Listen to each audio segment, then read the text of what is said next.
Welcome back to Soccer Gaming, and welcome to this episode where I'm going to show you 3 ways of making stubs in MLB The Show 21. These are the 3 most common ways to making stubs as you go, as well as give you different ways of making them quickly and all of that. So if you want to watch that, stick around.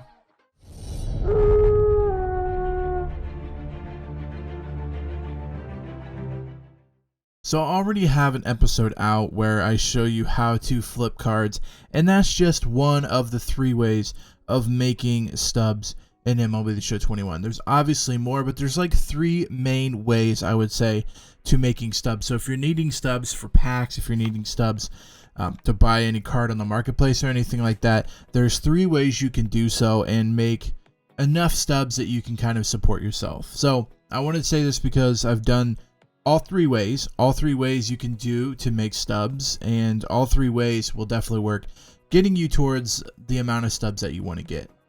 So the first way to do it is going to probably be the longest and hardest way of doing it.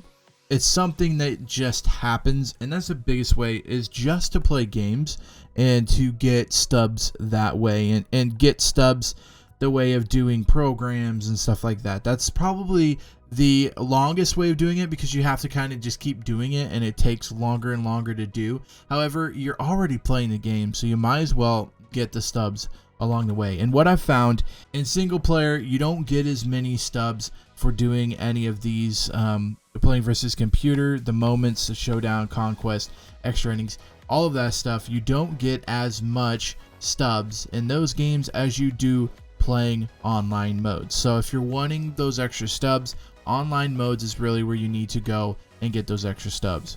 So what I mean by that here is when you play a game against someone and you win or lose, you get stubs and XP at the end of those games. And if you're playing single player modes, you're getting anywhere from literally 5 stubs to maybe 1,000, maybe a little bit more, depending on what you do and if you unlock anything along the way.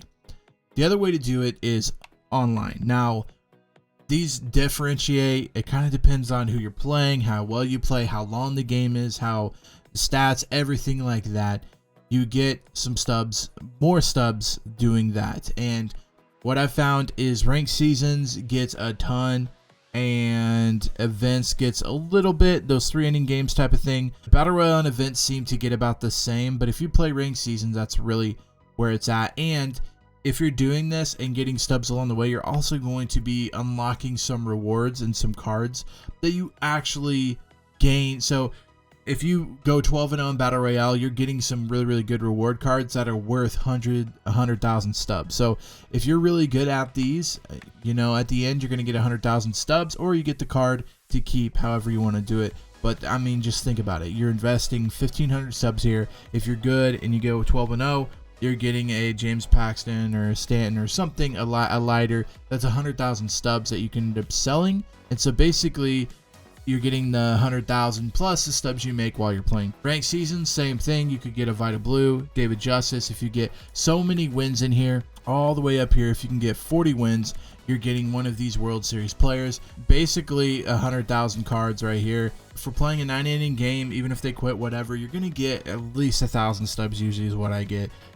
Sometimes more. I've gotten upwards towards 4K stubs and playing one game. And this is probably the best, fastest way of doing it, by just playing the game. You could do other ways, like sell your cards that you get, the extras you get. You could sell them and get more stubs as well. So the second way of getting stubs quickly, and much quicker than just playing a game, because you play a 9-inning game, you're investing about 40-ish minutes into the game to try to get those stubs. So you're investing 40 minutes and you might get 1,000 stubs, you might get 4,000 stubs, you might get 500 stubs.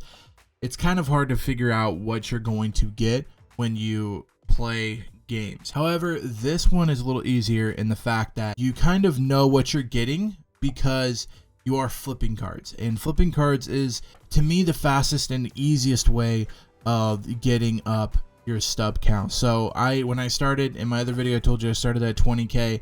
I was able to go all the way up till 550k is when I actually stopped flipping. Now I have still some cards that are like needing flipped, like needing sold, and so as you can see, my stub counter is at 622,000, so it's still going up. That's basically what for me the fastest, easiest way to do so is flipping. And you're going to go over to the marketplace, you're going to find cards that you want to flip. You can literally flip anything that you want as long as you make profit. And so it's a little tough because it's hard for me to tell you guys, oh, do this, flip these cards, flip golds, flip golds that are from 83 to 84. Like, it's hard for me to tell you that because the price and the market goes up and down, and so it's kind of up to you guys to read the market and realize, oh, right now I could be flipping these cards and making X amount of profit. And I showed you guys that before. We did the Tops Now cards, and right now they're kind of tough to flip because people aren't really buying them because most people already have the Tops Now cards they need, and or there's nothing right now where you need to collect them. So people, if they don't have them, they don't need them for anything right now. And so as we go, there'll be more Tops Now cards that people will need, and so they will end up going in here and buying them. But basically what you do by flipping is you find an amount that you feel comfortable flipping. So say you do want this Dylan Cease card, and how you do this is you go buy or sell options. You're going to find out what you want to sell them for, which on the left side is what you're going to sell them for. The right side is what you're going to buy them for. So right now, if I wanted to buy this card, I would have to go 5,001 or more to be able to buy one of these Dylan Cease cards. And then I have to turn around and flip that, which is where it gets the name flip, and sell it for more and make more profit. Now keep in mind, there is taxes and stuff, a 10% tax. So let's go ahead. Let's say we're going to buy this. We're going to go 5,001, show you exactly what it does, 5,001. And the seller is going to actually end up making 4,501 stubs because they get 10% taken off. So if we buy this card, it'll pop up in the top right of the thing. It'll say we bought it for this amount. Then once we have one of them, we can be able to sell it. Now, once we are able to sell it, we go over to the sell side here, go to create a sell order, and we want it for less, or depends on how fast you want to flip. If you want to flip it right away, we want to go less than the cheapest buy price. So if we wanted it, we'd go 6199 or whatever you want to do, 6199. So we'd actually end up selling, and with the 10% taken off, we would make 5,579. Now, if we bought it for the 5,010, you're selling it for the 5,579. So you're making about 569 profit off of flipping one of these cards. So we got that one. It's sellable. We're going to try to sell it for, let's go 6,455 just to try to sell it and make some good profit. And if we do so, we'll sell it for 5,809 is what we will receive. And then you deduct that from the 5,010 that we actually bought it for. So we're actually gaining about 600 or 700 stubs. If we could sell this card, we're gaining about 600 or 700 stubs per flip, which is actually really good per flip because you're not just buying one and then selling one and then going on. The whole point of flipping is you're kind of buying 5 or 10, 15, 20 of them and trying to flip them for 600, 500, whatever amount per piece. So say we bought 10 of them, okay? We're selling them we're flipping all 10 of them, and we're gaining 500 profit stubs off of each. If we get 10, we buy 10, we sell 10 for 500 each, you're gaining 5,000 stubs per bundle of 10. So every time you flip it, you're gaining 500 stubs, 500 stubs, 500 stubs. Do it 10 times, you got 5,000 stubs that you just made by buying and selling, which is flipping on the market. Now, there's a lot of different ways you could do it, a lot of different ways. Like, you can buy a ton, and that's what I do and I told you guys in my other flipping video, I buy like literally 100 at night, and then the next morning I get on and try to sell them all. And I might only get 400, 300, 500 per flip, but you're doing 100 at a time, you're gaining mad profit. You're gaining 30, 40, 50,000 stubs basically overnight by buying and selling cards throughout the market. There's another way to do it, and that's the third way, and that's to invest. However, I don't try to invest because investing is very hard, and you could get stuck paying or investing a lot of stubs into a card, and then you don't get any payment out of it.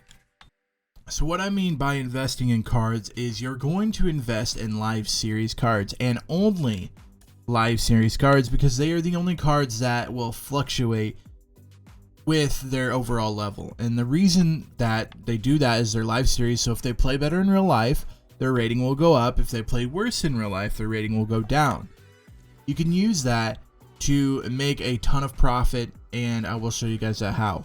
So if you think a player, and what I normally focus on is the gold going diamond and the silver is going golds. You can do bronze going silver cards. However, there's not a lot of flip and profit there. So golds automatically, if you wanted to buy, they're going to cost you 1,000 stubs to buy at the lowest possible place. They're going to, once they go to an 85 level, they go diamond, they instantly become worth 5,000 on the lowest level. So they instantly jump 4,000 stubs once they go from a gold to a diamond. Now, if you can invest a ton of and buy a ton of them, so let's go. So say we have the live series Strasburg card here. He's worth 1,000. If we wanted to buy him, we could put in a buy now order for 1,000, and we would end up getting him.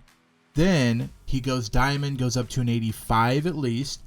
Then he would instantly become worth 5,000. So if we go over to the diamonds here, you want this Juan Soto card, you're gonna have to pay at least 5,000 stubs to be able to get this Juan Soto card, and then be able to flip him later. But what I'm suggesting is, if you buy golds and you buy a ton of them, so say you buy 100 golds for 1,000, then you buy them for 1,000, you sell 100 of them when they go diamond, you're getting about 4,000 profit. Ends up being about 3,500 profit per each. So if you buy 100 at 1,000, sell it for 5,000, which is the lowest, you're gonna probably sell it for even more than that.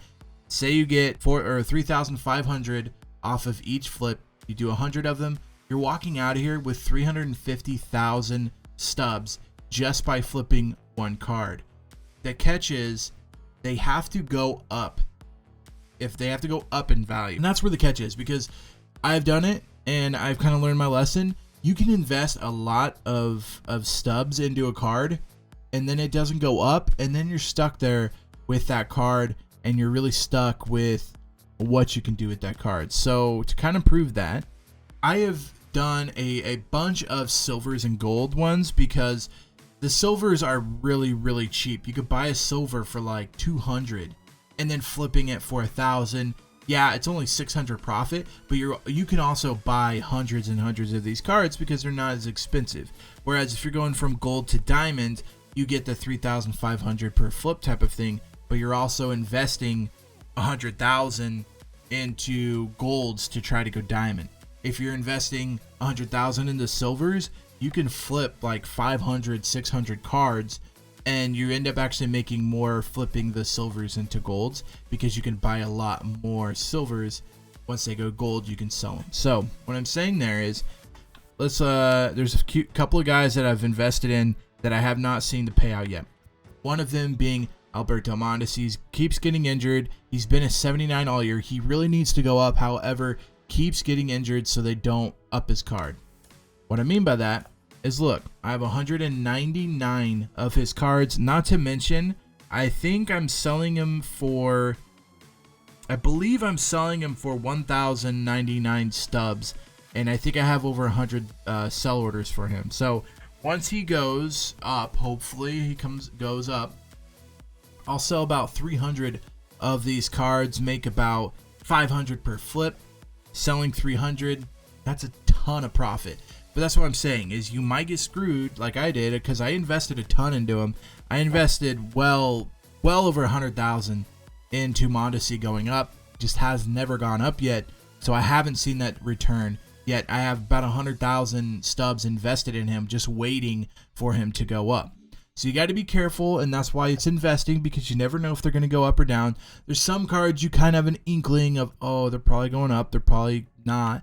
And that's kind of what it was with Mondi. I mean, obviously he's better than a 79, but he keeps getting injured. And so there's cards that, like Mancini, I've invested in Mancini. You don't see it here because I have all of them on sales. I believe I'm selling them for 1,100 or something like that. But basically 1,100 of it I'm selling for cards. And I think I invested 50,000 on him in Mancini. So when he pays out, he'll pay out well over 100,000. But again, we're waiting for him to go up to gold. Now you can look at some of these and get a little inkling, and this is what I like to do of when I said a little inkling of what might go up and down. If you look at these cards, you can tell people think the same. So people are investing right now 781 stubs by buying a silver card, which is only worth 250, I believe, is the lowest you can buy a silver card. Might be even 100. It's 100. So you can invest 100 stubs into these cards and hope they go gold and make bank. However, if you watch other people, they're kind of showing you who they think is going to go by how much they are. So this Trevor Rosenthal card people think is going gold next update. So right now the sell now is 808. So it kind of tells you like, hey, it's a really high card because people think it's going to go gold because people are investing because they think, oh, if I could buy for 808 and sell for 1,000, I'm still making profit. And so you can kind of get that from what you see here. Same thing. If a guy here, a Max Kepler card, only 199 stubs, this probably isn't a card that's going to go up to a gold in the next patch because nobody really thinks he's playing good enough right now to go gold, and so no one's investing in him. So if you're wondering what cards to invest in, my suggestion would be to kind of look at these cards and see, oh, they think Hunter Renfroe is probably going to go up to gold because they're investing 804. Now, once he goes to gold, again, the least you can buy him for is 1,000. However, if you put sell now prices in early before he goes gold, say you try to buy for 555 and he goes gold, that 555 will still be there, and you can end up buying for 555 if people are selling those cards without really looking at how much they're actually worth. If you get a card and it says sell now, that's going to be the price that you sell now for. So if you go 555, eventually that will keep dropping and dropping and dropping until they get to your sell order of 555 or your buy order of 555. They sell the card, you actually get it for 555, and you can instantly flip it for 1,000 stubs and make profit. So my suggestion, if you're wanting to invest, look in here, see what other people think. If you have any questions, comment those down below. I'll do my best to try to help you guys out and try to answer those questions. If you haven't watched my other video of how to flip, make sure you go watch that. That video will be down in the comment section below. So yeah, just comment, let me know if you have any questions and how I can help, and I will try to help you guys out. Thank you guys for watching this video. If you enjoyed it, make sure you give it a big thumbs up. Also, feel free to hit that subscribe button, and I will see you guys next time. Slacker out.